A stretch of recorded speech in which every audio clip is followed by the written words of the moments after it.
Sobat 7.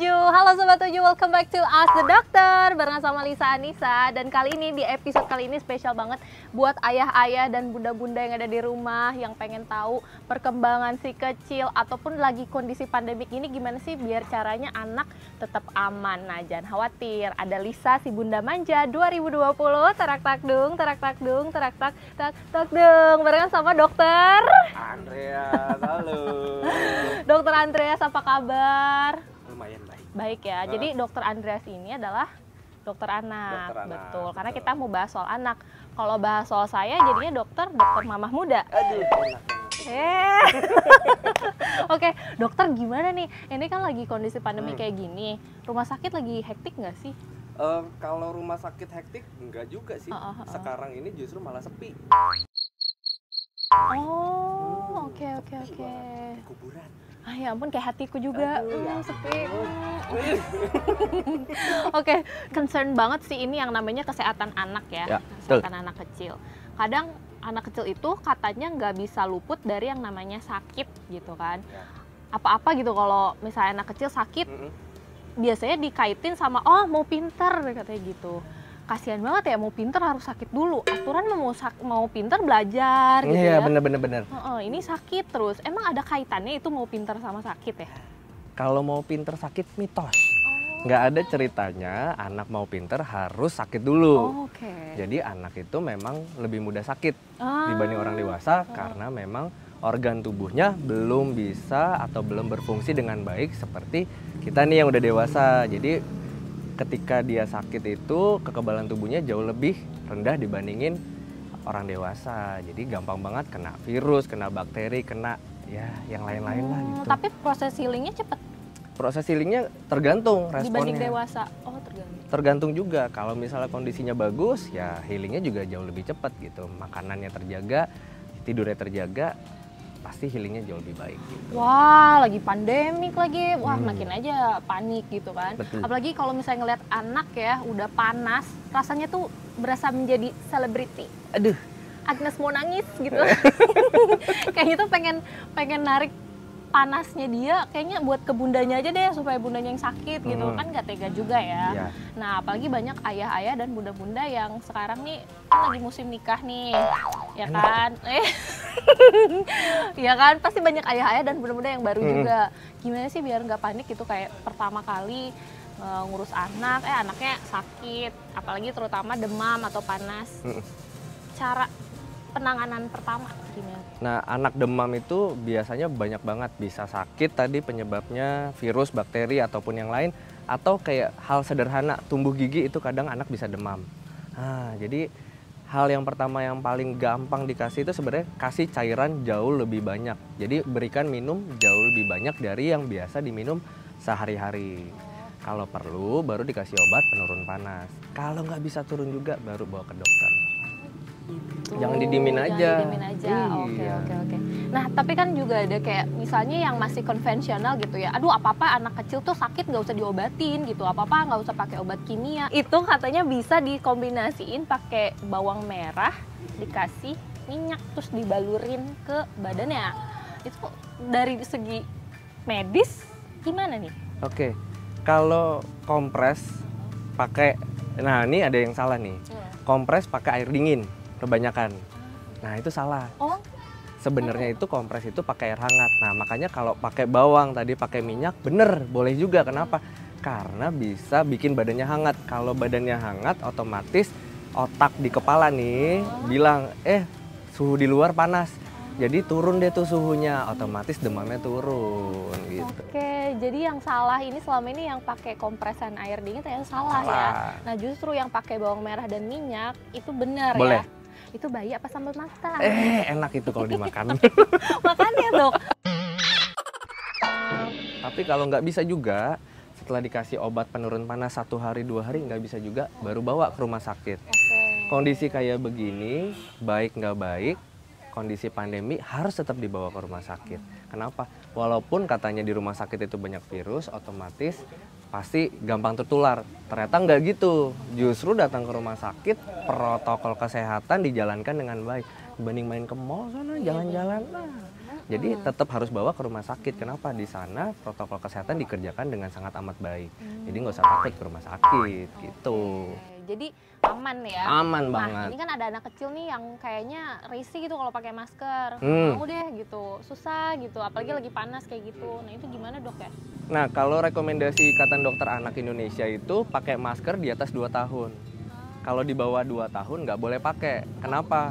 Karena anak nggak bisa membuka sendiri ketika si anak ngerasa nggak enak nih di mulut. Jadi dia nggak bisa buka tuh maskernya. Jadi rekomendasinya di atas 2 tahun dikombinasikan sama face shield nih, tutup-tutup tuh zaman sekarang. Kalau di bawah 2 tahun gimana? Kalau harus keluar rumah pakai kereta dorongnya. Kereta dorongnya ditutup tuh begini. Jangan dorong tapi itu dibuka, sama aja bohong. Jangan didorong dilepas. Jatuh deh. Jangan gitu juga. Iya, Oke, jadi oke. kalau di bawah 2 tahun nggak usah pakai masker. Justru nggak boleh pakai masker. Jadi pakainya kereta dorongnya bayi aja gitu. Kenapa? Karena dengan kereta dorong bayi kan nggak mungkin juga ada yang deket-deket, jaraknya pasti jauh juga kan gitu, 1 meter sampai 2 meter. Ditutup baik-baik, otomatis nggak ada juga yang bisa masuk. Tuh ternyata di atas 2 tahun Sobat 7 ya, anak kecil pakai masker di bawah 2 tahun. Ya mendingan pakai kereta dorong aja biar aman juga gitu ya. Oke. Nah ini tapi kita ngomongin anak tuh nggak semua sakit kan ya. Nah ada juga nih anak kecil itu apalagi rajin banget harus ke rumah sakit. Sakit nggak sakit harus divaksin. Ada vaksin yang memang kayak per sekian bulan harus vaksin gitu, suntik. Nah ini lagi kondisi kayak gini juga ngeri juga kan. Nah itu juga tetap ada protokol kesehatan juga ya. Nah kalau sekarang dari segi dokternya sendiri, ya kan, dokter sebagai garda paling depan, ya kan. Nah itu gimana nih before dan after kondisi pandemik ini? Nah, sebelum pandemi cakupan imunisasi kita aja rendah. Setelah pandemi makin parah. Ada satu kabupaten, nggak usah disebut nanti marah, ya kan ya, nggak usah. Jadi ada satu kabupaten yang cakupan imunisasinya tuh 0%, parah. Saking ketakutannya, ketakutan antara pengen diimunisasi tapi takut ketemu sama corona itu. Nah salah itu yang benar. Kenapa nanti setelah pandemi begini kita malah apa? Ketemu deh tuh penyakit-penyakit yang udah bisa kita imunisasi, ya kan. Salah satunya polio, TBC, itu bisa kita cegah sebenarnya, bisa kita kurangin. Jadi si imunisasi ini kita lagi gadang-gadang, ayo kerjakan imunisasinya. Kerjakan imunisasinya, nggak usah takut karena apa? Hampir semua rumah sakit gitu mengerjakan protokol kesehatan dengan sangat amat baik.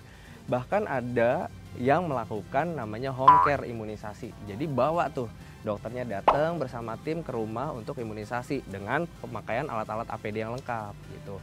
Yang kedua, ya di sana sudah dipisah imunisasi sama pemeriksaan anak sakit. Jadi hari imunisasi itu dipilihkan sendiri. Jadi nggak usah takut lagi tuh ketemu sama anak-anak atau orang-orang yang sakit. Itu udah pasti dipisah. Tapi ada nggak sih anak kecil yang OTG dok? Yang... Banyak banget. Serius? Banyak banget. Saya ketemu. Jadinya ATG dong. Aduh, anak apa terlihat, salah deh, anak tanpa gejala, salah.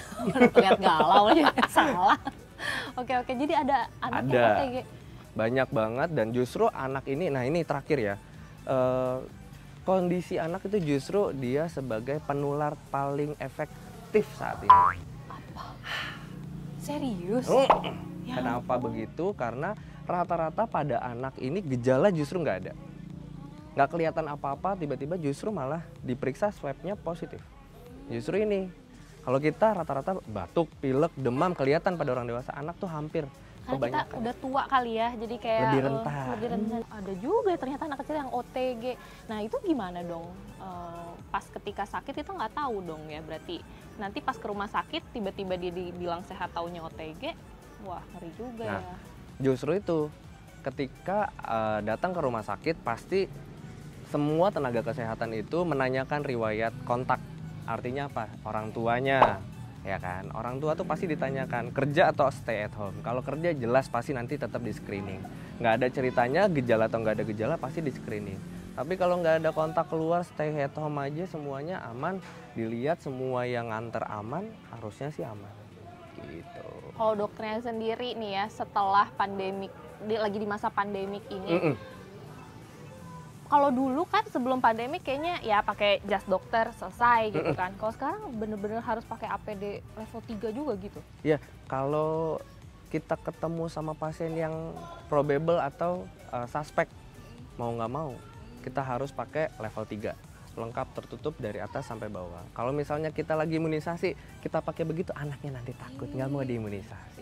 Ntar dilihat robot ini yang lagi datang. Tapi kalau imunisasi anaknya udah pasti sehat, kita nggak perlu pakai level 3, cukup pakai level 1. Jadi kitanya nyaman, anaknya nyaman, kita nggak ketakutan untuk imunisasi. Kayak pandemi ini boleh nggak sih, yang berapa orang sih yang bisa mendampingi anak untuk masuk ke ruang konsultasi dokter?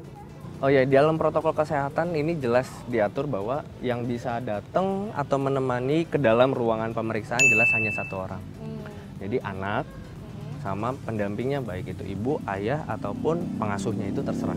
Siapa yang paling nyaman dengan si anak. Oke, jadi 1 aja ya pendampingnya, boleh.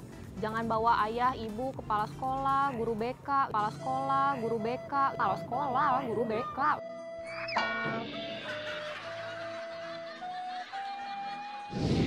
Jangan dibawa-bawa ke ruangan dokter juga ya. Iya, nanti jadi belajar. Iya, jadi belajar. Iya. Oke, siap dok. Nah, ini lagi apa ya? Lagi kayak gini kan berarti mostly anak itu stay at home kan, karena orang tua juga kayaknya kalau mau keluar, aduh risky banget gitu kan. Nah, ketika stay at home, kira-kira gimana sih dok sebagai dokter anak? Ada nggak sih cara supaya anak itu nggak jenuh atau mungkin gimana ya? Apa dengan kondisi kayak gini mempengaruhi si anak itu sendiri dari segi psikologis atau fisik atau kayak gitu dok? Pasti. Jadi kita aja yang stay at home bosen. Anak di usia biasanya sih prasekolah ya, 4-6 tahun, anak itu pengen banget kumpul-kumpul sama seumurannya, lari-lari, main-main sana sini. Saya nongkrong di perumahan ya kan, anak-anak. Ya anak-anak juga ada tongkrongan ya kan? Iya. Jadi memang kondisinya mereka itu butuh bermain. Tapi saat ini dengan kondisi pandemi, dia nggak boleh main. Jadi harus di rumah aja. Gimana caranya? Ya si orang tua yang stay at home mau nggak mau harus ngajakin main. Jadi teman bermainnya dia. Jangan sibuk sendiri, main-main gini sama gadget, nanti terakhir besar. Apa yang besar dok? Perutnya besar. Iya.